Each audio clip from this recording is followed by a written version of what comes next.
target, women. And Fish didn't really have, that's his thing. He didn't have a boundary. He would torture you. He would say, he's a sadist, a masochist. He hurt himself. I mean, for Christ's sake, I sit and did a transcript of a story where he took a rag, soaked it in alcohol, put it in his anus, and then set it on fire. Okay, there's nothing. And Frederick Wortham, he wrote a book called Seduction of the Innocent about comic book violence and kids, and he was actually consulted on that case with William King, who was like the senior investigator, and said that he's insane. He is insane. No sane man would do that. No sane man would eat a child. But it didn't matter. They still executed him. People still wanted justice. So that was his thing, was he had no boundaries. That's what made him so scary, to me. And he looked like somebody's granddad. Right. He had a look, people didn't investigate. They let this man loose in their home, and he wreaked havoc. That's right. Yeah. Blake brought up a lot of things I wanted to touch on real quick. One thing that he brought up is insanity. Wyndell, maybe you can talk about this a little bit.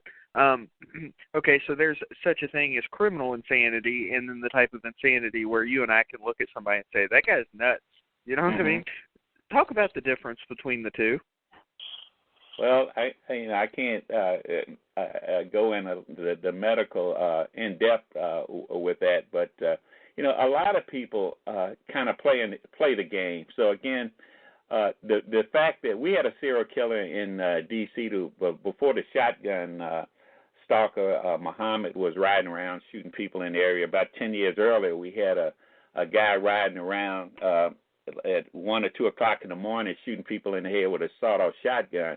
And eventually they catch up with him. So when we do catch him, he goes to trial and refuses to talk. So then the speculation was, well, he's crazy. Well, the fact that you don't talk doesn't mean you're crazy. We've got to do some. They have to do an examination and go a lot further. Now, eventually, he got off on an insanity plea. But sometimes people have read a couple of books and they go in and do ridiculous, insane things to try to, get a juror or a judge to go along with that. But, again, it's important that those practitioners, do their homework and fully document what's going on because, it's one thing to act crazy, but it's another, are you really crazy? And again, we need to really press upon the medical community to not give us lip service, but really go in there and do a thorough examination to make sure that if this person is not responsible, that we do that they do get treatment. But in most of the cases, it's just been my experience that they're playing the game.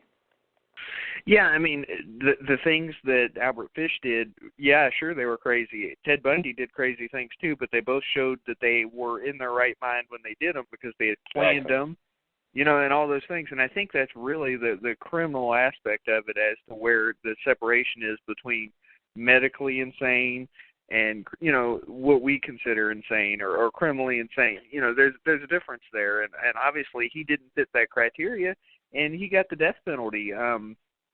Do you think today he would still get the death penalty? Things have changed quite a bit. Well, they have, but I would hope that he would. I would hope that if he committed these type of crimes, that he would be in an area where the death penalty was on the table, as opposed to him sitting there trying to figure out how, for the rest of his life, how is he going to get out and assault somebody else. Because, most of those guys that do get out of jail, when they get back on the street, it doesn't take them a long time before they're back to doing what they were doing before. So, unfortunately, I am one who is in favor of capital punishment. I am with you there, and I will fight that fight till my dying day. That's just my feeling on it. Because, most of these times you get people in prison, and they kill somebody else. And it's like, okay, well, he wouldn't kill anybody else if he were gone now, and that's just kind of my feeling on it. And I don't know if you know the stat. Is he still the oldest to be executed in Sing Sing? I think he was when it closed down or when the death penalty went away. I'm not sure. One of the things that we discovered when D.C. was the murder capital of the world is that we didn't have hundreds of killers.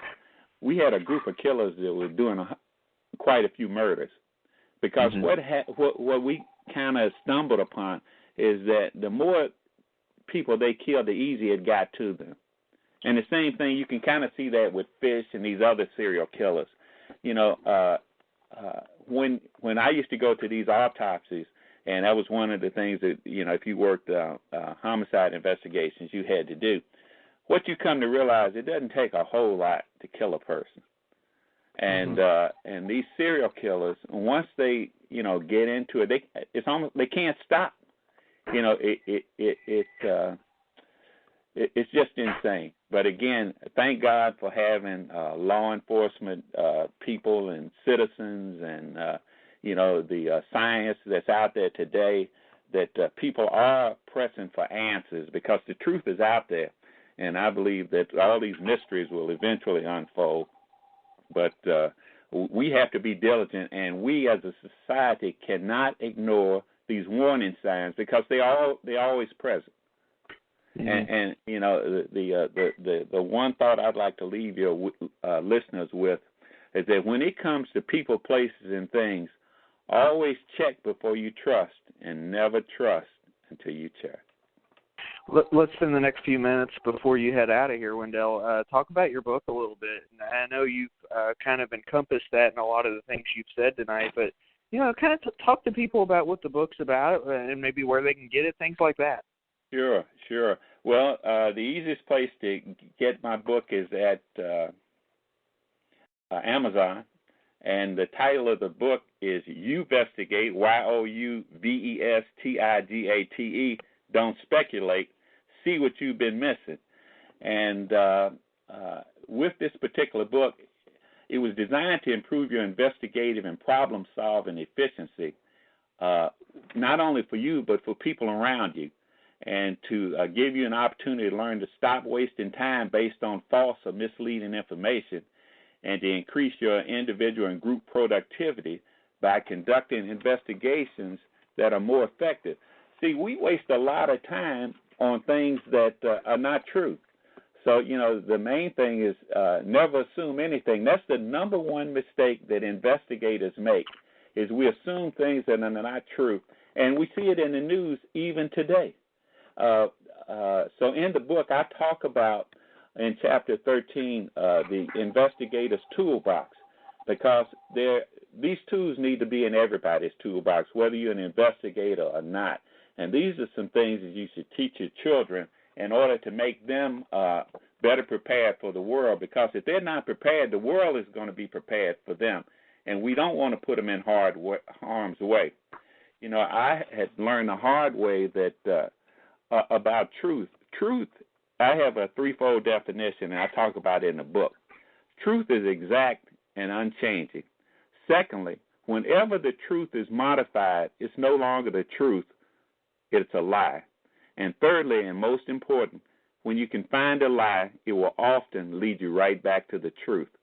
So again, even when you're watching the news, you're talking to your children, there are just a number of things that if you apply some of these things, you're going to be surprised at what you hear, especially these politicians on the news.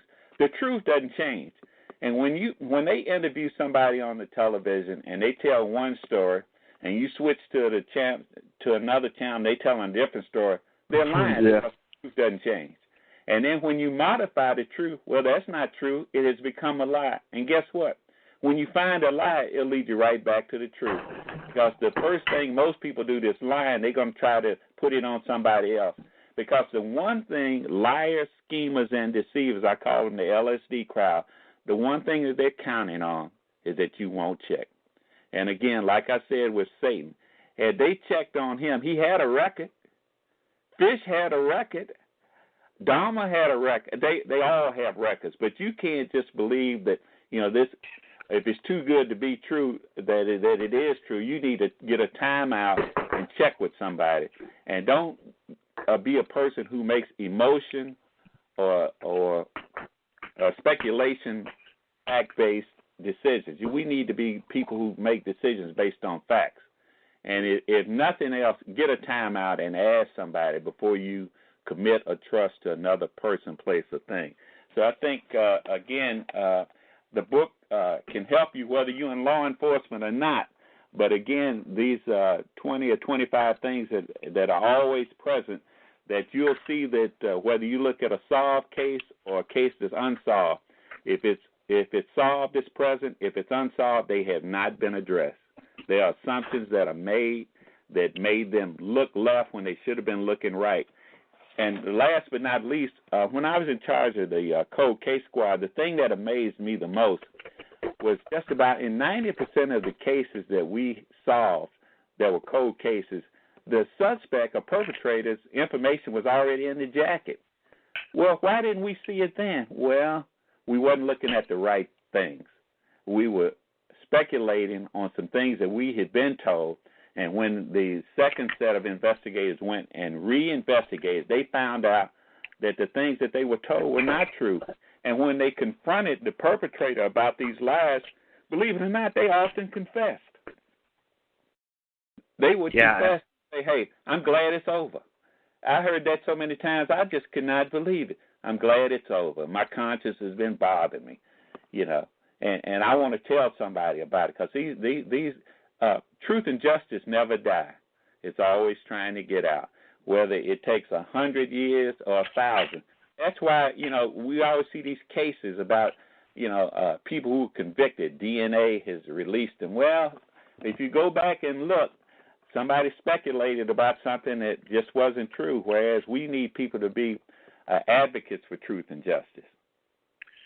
It's great you brought that up about how they want to get caught. I mean, that's basically what you're saying there, and that's something that I've always heard about these guys, is they want to get caught, which is why they do some of the things they do. Ted Bundy was notorious for doing brazen things like stealing plants randomly. I mean, when he's out on the prowl, why would you do that if you didn't want to get caught? Or Albert Fish, why did he write that letter? Maybe he didn't think he wanted to get caught, but obviously he did. But it's also, it falls into the ego thing, too. Is that something that, kind of spelled the downfall for a lot of these guys, do you feel like? Yes, I think it is. I think you're right on point. And I think they, too, are glad that it's finally over.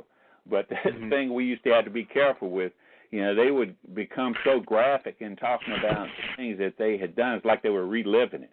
So, we wouldn't let them, hold on to the records or the evidence or the crime scene photos, because, like I said, they seem to be getting additional gratification from reliving their former exploits. And with most pedophiles, that's one of the things that they have in common, is they keep detailed records. Well, why would they do that? That's evidence, but that's kind of how they relive their crimes, even though they may not be assaulting 100 people, but every time they relive and look at those photos and or the videos of what they did, it's kind of like doing it all over again. So, do you feel like there's a common? What's that? I was going to say, did you feel like there's a common theme among a lot of these guys where they just kind of enjoy taking innocence? Oh, yeah. Because I think Albert Fish is definitely one of those guys. Oh, yeah, without a doubt. And like I said, they had a lot more in common, and it's a lot more of them out here than what we are fully aware of. And it's just, Albert Fish would fit in today like he's been here all along if something like that occurred. So, it's new that some of your listeners are hearing his name for the first time tonight, but there are a lot of social predators out there that we have to, keep our guard up and be aware of the warning signs and the actions that they take to safeguard others and ourselves. I think that's a great message that you send. It's a great way for you to wrap it up there, considering the age that we're in right now, social media, everything's connected, everything's there. Social predators is one of the best descriptions I could think of all these guys, and it does. It encompasses everything, doesn't it? Yeah, they're wolves in sheep's clothing. And one last saying from my book: in God we trust, all others we check. Thank you so much, Wyndell. I really appreciate it. If there's anything else you wanted to say, go for it. If not, then we'll definitely talk to you down the road. Oh, no, I think, I appreciate your time and look forward to talking to you guys in the future. All right, I appreciate it, bud. That was great. You take care, okay? You too. Bye now. Bye-bye. Everybody, that was Wyndell Watkins from the Crime Museum in Washington, D.C. It's getting moved